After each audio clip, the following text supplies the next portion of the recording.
नमस्कार दोस्तों, Y placement में आपका स्वागत है।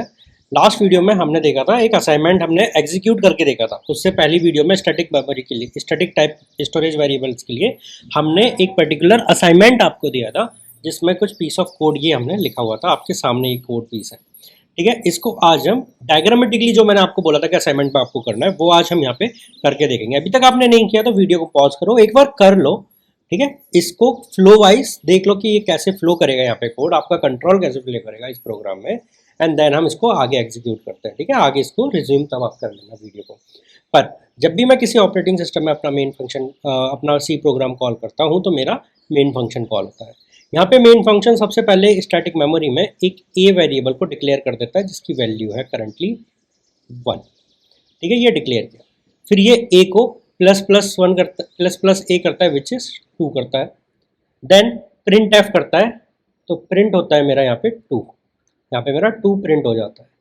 फिर बिकॉज मेरी ए की वैल्यू जो है वो 3 से कम है, हाँ जी है, इफ़ स्टेटमेंट मेरी ट्रू हो जाती है, मैं दोबारा से मेन फंक्शन को कॉल कर देता हूँ, ठीक है। ये भी इंट ए करता है, स्टैटिक है, तो सेम वेरिएबल को रेफर करेगा, ठीक है, जो कि अभी इनिशिएट पहले ही हो रखा है, जिसकी करंट वैल्यू 2 है, उसको 3 करता है, एंड इसको वो फिर इस स्टेटमेंट पे प्रिंट ए को प्रिंट कर देता है 3। इफ जाता है, if 3 is less than equals to 3, हाँ जी 3 is less than equals to 3, तो मेरी इफ वाली स्टेटमेंट ट्रू हो जाती है, एंड ये दोबारा से मेन को कॉल कर देता है। क्या करता है? मेन फंक्शन को कॉल कर लेता है।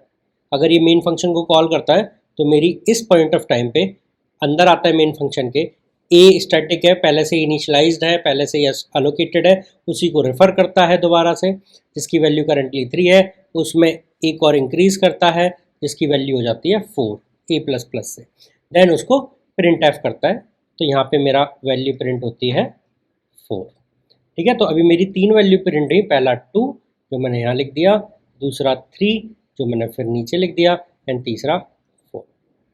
वापस से जाता है, देखता है ओके, अब मेरी जो 4 है वो 3 से कम है, ठीक है। तो यहाँ पे क्या होता है, इफ़ स्टेटमेंट मेरी फॉल्स हो जाती है, इफ़ के अंदर जाएगा नहीं, तो उसके नीचे वाली स्टेटमेंट को प्रिंट करेगा, विच इज़ प्रिंट ए।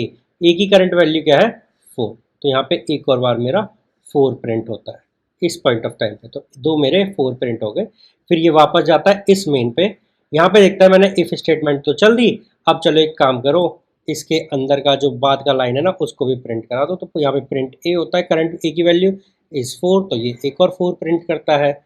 ये वापस से जाता है इस मेन पे, तो यहाँ पे देखता है इफ़ स्टेटमेंट हो गई, उसके आगे की लाइन एग्जीक्यूट करता है, तो यहाँ पे प्रिंट ए करता है, ए की करंट वैल्यू इज़ 4, तो वापस से ये 4 को प्रिंट कर देता है। And this is the answer which we have seen in the previous video. ये एग्जीक्यूशन करते टाइम पे था, एंड ये आपका लास्ट 4 था, जो हमने ये लास्ट स्टेट में पहली बार प्रिंट हुआ, देन ये हमारा वापस से जब हम ऊपर ट्रेवल्स कर रहे हैं तो उस टाइम के 4 है। तो अगर मैं इसका एक बहुत प्यारा सा पिक्चर बनाता हूँ, तो वो कुछ इस टाइप से दिखेगा कि मैंने मेन फंक्शन कॉल किया, जिसमें सबसे पहले मेरा प्रिंट हुआ 2, फिर मेरा एक और, बिकॉज मेरी 2 is less than equals to 3, तो मेरा दोबारा से मेन फंक्शन कॉल हुआ, जिसने प्रिंट किया मेरा 3।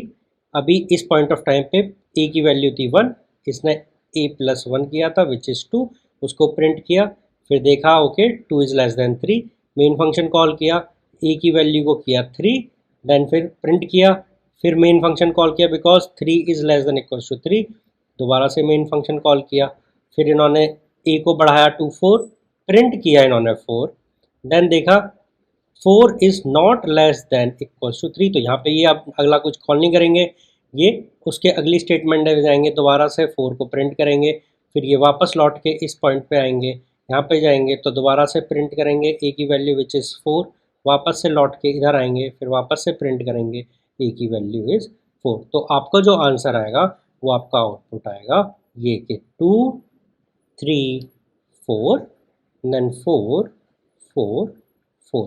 ये इस टाइप से आपका एग्जीक्यूशन होगा इस पर्टिकुलर क्वेश्चन में, बिकॉज स्टैटिक एक बार इनिशिएट हो गया, स्टैटिक एक बार डिक्लेयर हुआ, एक बार अलोकेट हो गया, ये over the period of main function ये यहाँ पे लाइव रहेगा, लाइव स्टेट में रहेगा।